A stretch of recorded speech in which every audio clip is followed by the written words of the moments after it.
Joint in charge জেলার in charge Siddharth Majumdar দা শঙ্কর ব্যানার্জি তাকে অনুরোধ করব ওনাকে জগন্নাথের মূর্তি দিয়ে সম্বর্ধনা করার জন্য।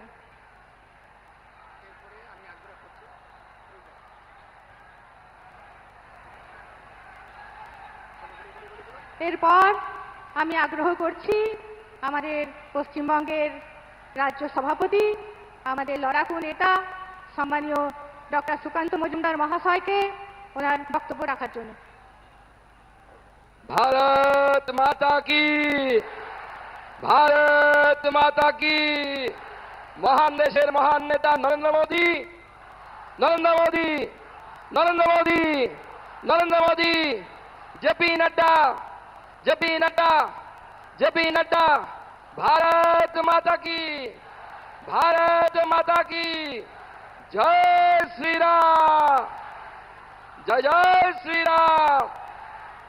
আজকে মেদিনীপুরে এই লোকসভার আমাদের প্রার্থী অগ্নিমিত্রা পালের প্রচারে আজকে আমাদের খড়গপুরে মাননীয় প্রধানমন্ত্রী যিনি ভগবান রামচন্দ্রকে 500 বছর পর অযোধ্যায় ফিরিয়ে এনেছেন সেই নরেন্দ্র মোদী আমাদের মাঝে আছেন। একবার জোরে হাততালি দিয়ে আর মায়েরা উলুধ্বনি দিয়ে মাননীয় প্রধানমন্ত্রীকে স্বাগত জানাবেন। মায়েদের কাছে অনুরোধ করব উলুধ্বনি দিন, মাননীয় প্রধানমন্ত্রীকে উলুধ্বনি দিয়ে স্বাগত জানান। উপস্থিত আছেন আমাদের এখানকার প্রার্থী অগ্নিমিত্রা পাল যিনি আমাদের রাজ্যের সাধারণ সম্পাদক। উপস্থিত আছেন মাননীয় দিলীপ ঘোষ যার নামটাই যথেষ্ট, যিনি আমাদের রাজ্যের প্রাক্তন সভাপতি তথা মেদিনীপুরের বিদায়ী সাংসদ মাননীয় দিলীপ ঘোষ সহ উমেশ রায়, আমাদের হিরণ চট্টোপাধ্যায় যিনি আমাদের এখানকার স্থানীয় বিধায়ক, বর্তমানে ঘাটালে আমাদের প্রার্থী দীপক বর্মন আমাদের রাজ্যের সাধারণ সম্পাদক, সমীর দাস, সোনালী মুর্মু, ইনচার্জ সিদ্ধার্থ মজুমদার এবং কো ইনচার্জ শঙ্কর ব্যানার্জি সহ জেলার সাধারণ সম্পাদক, আমাদের মহিলা মোর্চা থেকে শুরু করে যুব মোর্চা থেকে শুরু করে সমস্ত মোর্চার পদাধিকারীগণ সবাইকে আমি আমার তরফ থেকে এবং লোকসভার কো-কনভেনর অজয় জানা, সুকুমার রায় সহ মন্ডল সভাপতি মন্ডলের পদাধিকারীগণ আর সব থেকে বড় কথা আমার মেদিনীপুরের মা বোনেরা ভাইরা যারা এখানে উপস্থিত হয়েছেন, যারা ঠিক করেছেন যে আরো একবার এই মেদিনীপুরকে নরেন্দ্র মোদীর হাতে তুলে দিতে হবে, পদ্ম ফুল ফোটাতে হবে, অগ্নিমিত্রা পালকে আবার দিল্লিতে পাঠাতে হবে, সেই মায়েদেরকে আমি প্রণাম জানাই, দাদাদেরকে প্রণাম জানাই। বন্ধুগণ, এই 24-এর ইলেকশন, এই 24-এর ইলেকশন ঠিক করবে দেশ আগামী দিনে কোন পথে যাবে, দেশ আগামী দিনে কোন রাস্তায় যাবে। মাননীয় প্রধানমন্ত্রীর নেতৃত্বে বিকশিত ভারতের দিকে যাবে নাকি মমতা ব্যানার্জির মতো লোকেদের নেতৃত্বে এই চোরেদের হাতে যাবে, আপনারা ঠিক করবেন, আপনাদেরকে ঠিক করতে হবে। বন্ধুগণ, এই চোরেদের হাতে কি আমরা এই গোটা দেশকে তুলে দেব? দেব কি?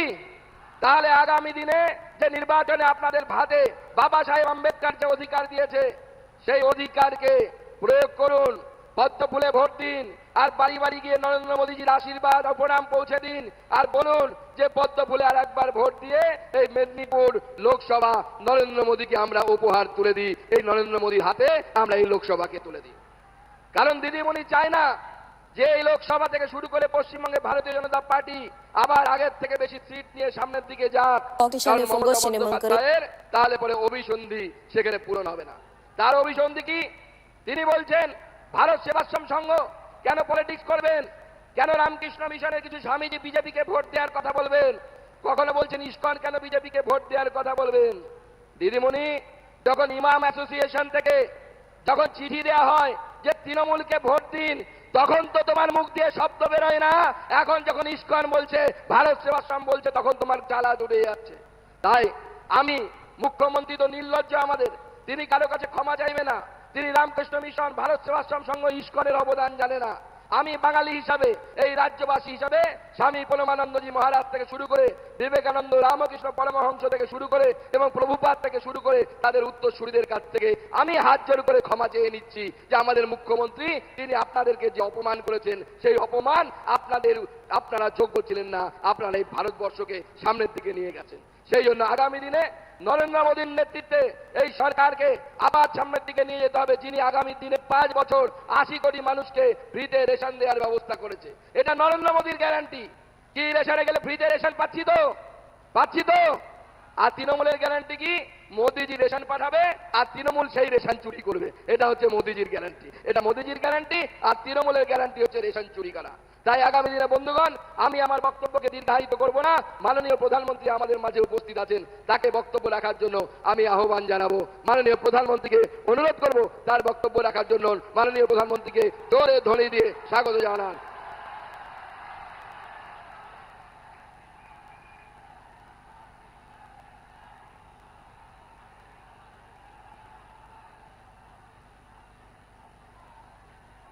भारत माता की, भारत माता की। मेदिनीपुर समस्त शक्ति स्वरूपा मां बोनेदेर आमार प्रणाम। मैं खड़गेश्वर महादेव और भगवान जगन्नाथ को प्रणाम करता हूं। साथियों, हम सबको आशीर्वाद देने के लिए उमड़ा ये जन सैलाब, मेदिनीपुर का ये माहौल ये बता रहा है पूरा बंगाल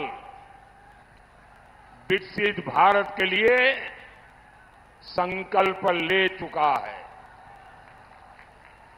पूरा बंगाल ठान चुका है इस बार भी केंद्र में एक मजबूत सरकार बनानी है। और इसलिए कश्मीर हो या कन्याकुमारी, अटक हो या कटक, बंगाल का कोई कोना ऐसा नहीं है जहां से एक ही स्वर सुनाई दे रहा है।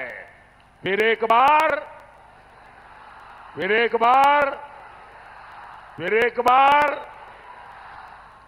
ये कुछ बच्चे कुछ चित्र लेके आए हैं, बढ़िया वेशभूषा करके आए हैं। इन बच्चों को बहुत बहुत शुभकामनाएं। ये थक जाएंगे, जरा इनके हाथ से ये फोटो और कुछ लिख करके लाएं, ले लीजिए।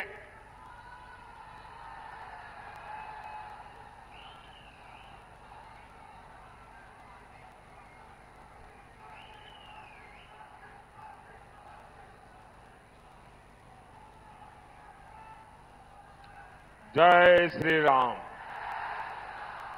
जय श्री राम। साथियों, बीजेपी की इस आंधी ने टीएमसी के आतंक के सभी किले ध्वस्त करना शुरू कर दिया है। और इसलिए बंगाल में टीएमसी वाले जरा ज्यादा ही बौखलाए हुए हैं। अब बस 25 मई को एक और प्रहार की जरूरत है। बंगाल में फिर टीएमसी के आतंक, अत्याचार और भ्रष्टाचार के किले को गिरते देर नहीं लगेगी। साथियों, मैं जानता हूं टीएमसी लोकतंत्र की लड़ाई पूरी तरह हार चुकी है। इसलिए वो गुंडों के सहारे जीतना चाहती है। लेकिन मेरे प्यारे भाइयों बहनों, बंगाल के मेरे जाबाज नौजवानों, किसी से डरना नहीं है। मेदिनीपुर की धरती वीरों और क्रांतिकारियों की धरती है। यहां लोगों ने सत्य की मिसाल और सत्य की मशाल कभी नहीं छोड़ी। उसी मसाल से अंग्रेजों का साम्राज्य जल करके राख हो गया था। टीएमसी के सिंडिकेट और तौलाबाजों की तो हैसियत ही क्या है। ये लोग डरे हुए हैं, घबराए हुए हैं। जनता के सामर्थ्य को वो भांप नहीं पाए हैं, क्योंकि 4 जून के परिणाम तय है। फिर एक बार, फिर एक बार, फिर एक बार। साथियों, बंगाल में टीएमसी का मतलब है आतंक, भ्रष्टाचार, तुष्टीकरण और भाई भतीजावाद। अपने वोट बैंक को खुश करने के लिए लगातार हिंदू समाज, हिंदू आस्था को अपमानित कर रही है टीएमसी। यहां की मुख्यमंत्री के ताजा बयान से बंगाल ही नहीं, पूरे देश और पूरी दुनिया में मानवता प्रेमी समाज बहुत गुस्से में है। आप याद कीजिए, टीएमसी के एक एमएलए ने कहा था कि हिंदुओं को भगीरथी में बहा देंगे।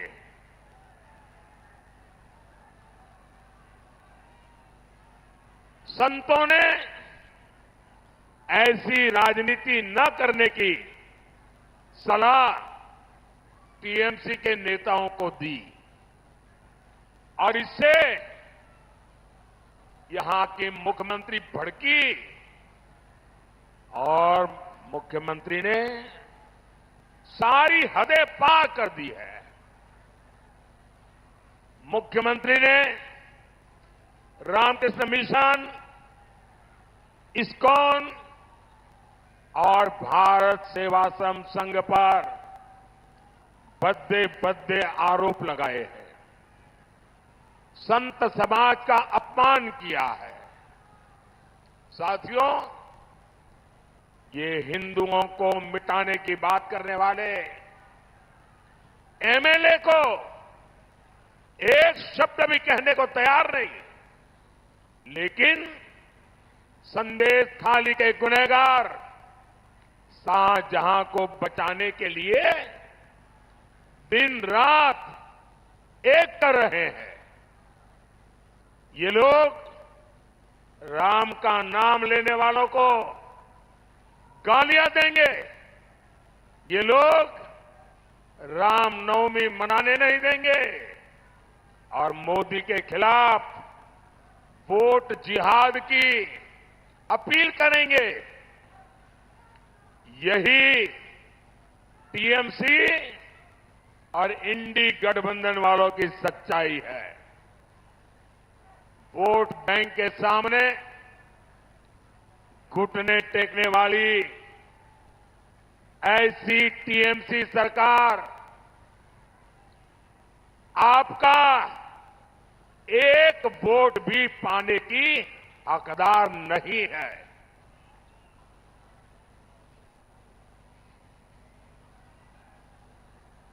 साथियों, टीएमसी के तुष्टीकरण ने बंगाल में डेमोग्राफी को डामाडोल कर दिया है, समाज व्यवस्था को पूरी तरह छिन्न विच्छिन्न कर दिया है। टीएमसी देश के दूसरे राज्य वालों को बाहरी बताती है, लेकिन अवैध घुसपैठिए इनको अपने लगते हैं। आप मुझे बताइए, बंगाल को घुसपैठियों से खतरा है कि नहीं है? खतरा है कि नहीं है? घुसपैठिए बंगाल के लिए बहुत बड़ा खतरा है। एक घुसपैठिए बंगाल में जनसंख्या संतुलन बिगाड़ रहे हैं। कई इलाकों में हिंदू अल्पसंख्यक हो गए। दलितों, पिछड़ों, आदिवासियों की जमीनों पर घुसपैठिए कब्जा कर रहे हैं। हमारी बहन बेटियों की सुरक्षा खतरे में पड़ रही है। भाइयों और बहनों, बंगाल के जन जन को इसका जवाब लेने का समय आ गया है। लेकिन टीएमसी सरकार आंख बंद करके सत्ता भोगने में पड़ी हुई है। आपको पता है ना, घुसपैठियों का फर्जी राशन कार्ड और आधार कार्ड कौन बनाता है? कौन बनाता है? टीएमसी सरकार बनवाती है कि नहीं बनवाती है? एक घुसपैठिए आपके लिए भले ही आफत है, भले ही ये बंगाल के लिए संकट है, लेकिन टीएमसी के लिए ये वोट बैंक है। जहां जहां हिंदू अल्पसंख्यक हो गए हैं, जहां जहां घुसपैठियों के वोट बढ़ गए हैं, टीएमसी उन्हें अपनी सुरक्षित सीट मानती है।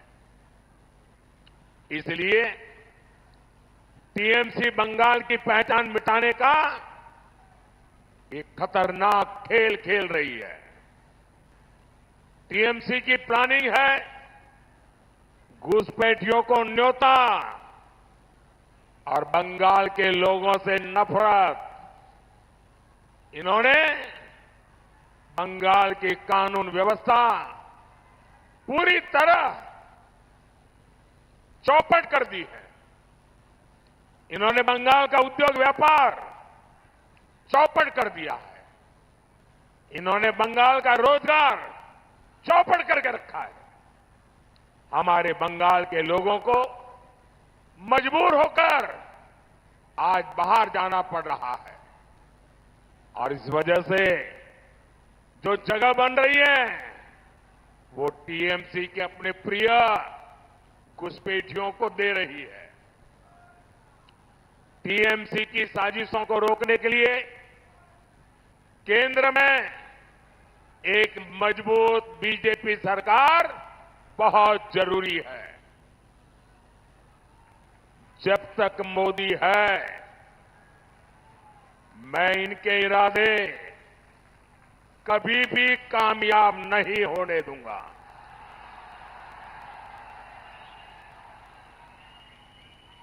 और ये मोदी की गारंटी है। साथियों, टीएमसी घुसपैठियों का तो स्वागत करती है, लेकिन जो अल्पसंख्यक हिंदू भाई बहन यहां आए हैं, प्रताड़ित होकर के आए हैं, उन्होंने देशों से निकाले गए हैं, उनका वो घोर विरोध करती है। मेरे भाइयों बहनों, मैंने वादा किया था और मैं कोई काम पर्दे के पीछे नहीं करता हूं, सीना तान करके करता हूं, आंख मिला के करता हूं। मैंने वादा किया था मैं इन शरणार्थी परिवारों को नागरिकता दूंगा। ये देश और बंगाल के विभाजन के समय से हमसे उम्मीद लगाए हुए हैं। ये हमारे भाई बहन हैं, इनमें हमारे दलित भाई बहन हैं, हमारे आदिवासी भाई बहन हैं, हमारे पिछड़े समाज के लोग हैं। लेकिन टीएमसी इनकी मदद का विरोध कर रही है, सीएए का विरोध कर रही है, और ये कह रही है कि हम सीएए को लागू नहीं होने देंगे, हम सीएए को उलट कर देंगे। जरा टीएमसी वाले, कांग्रेस वाले, लेफ्ट वाले दीवार पे लिख के रखना, मोदी जब तक जिंदा है ना, कुछ नहीं कर पाओगे, कुछ भी नहीं कर पाओगे। साथियों, सीएए ये नागरिकता देने का कानून है।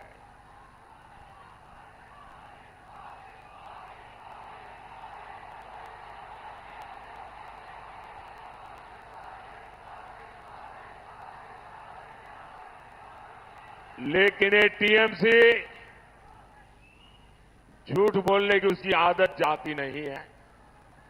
दिन रात झूठ बोलती रही कि सीए का फॉर्म भरा तो नागरिकता चली जाएगी। लेकिन अब इनके झूठ का पर्दाफाश हो गया है। अभी 4 दिन पहले 300 से ज्यादा शरणार्थियों को नागरिकता देकर के शुभ शुरुआत हो चुकी है। मैं टीएमसी वालों से कहना चाहता हूं, कान खोल के सुन लो। सीएए ये मोदी की गारंटी है।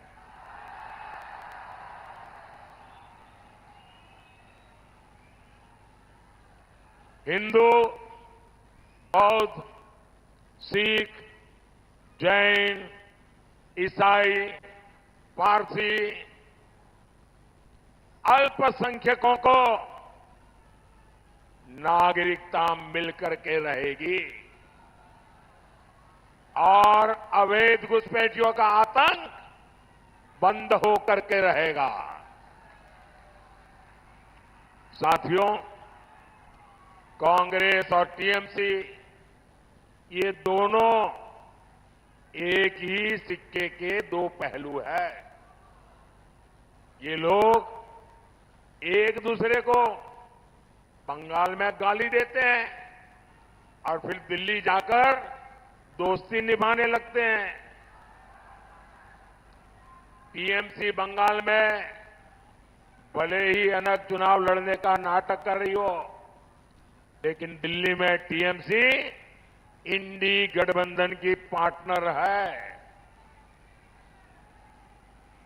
ये डबल खेल खेलने वाले लोग क्या मेरे बंगाल के लोगों को समझने में गलती नहीं करते हैं तो क्या कर रहे हैं?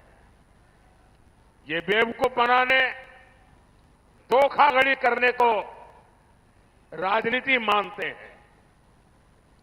क्या बंगाल के लोग इनका ये दोहरा चरित्र समझते हैं कि नहीं समझते हैं?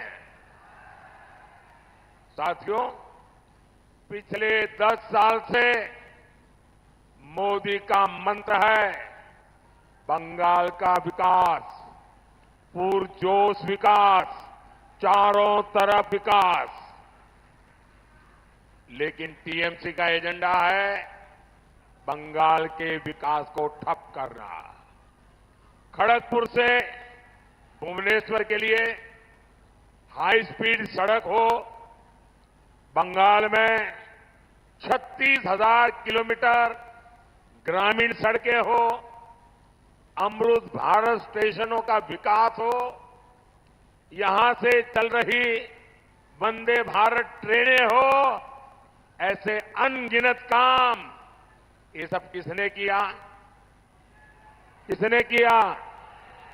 किसने किया? किसने किया? ये सब तो मोदी को आपने जो आशीर्वाद दिए ना, वो आशीर्वाद ने किया है। ये जो कुछ भी हुआ है वो आपके एक वोट की ताकत से हुआ है। आपके एक वोट की ताकत से हुआ है। भाइयों बहनों, मां, माटी, मानुष कहकर इतना बड़ा धोखा भारतीय राजनीति में किसी और दल ने कभी भी नहीं किया। मोदी बंगाल के हर गरीब को मुफ्त राशन दे रहा है, लेकिन जो राशन मैं भेजता हूं ये टीएमसी वाले उसे भी खा जाते हैं। यही है टीएमसी का मां माटी मानुस। मोदी गरीबों को पक्के घर देने के लिए काम कर रहा है, लेकिन टीएमसी उसमें भी भ्रष्टाचार कर रही है। आवास के लिए केवल टीएमसी के लोगों के नाम भेजे जाते हैं। यही है टीएमसी का मां माटी मानुस। मैंने बंगाल में हर घर जल पहुंचाने के लिए काम शुरू किया।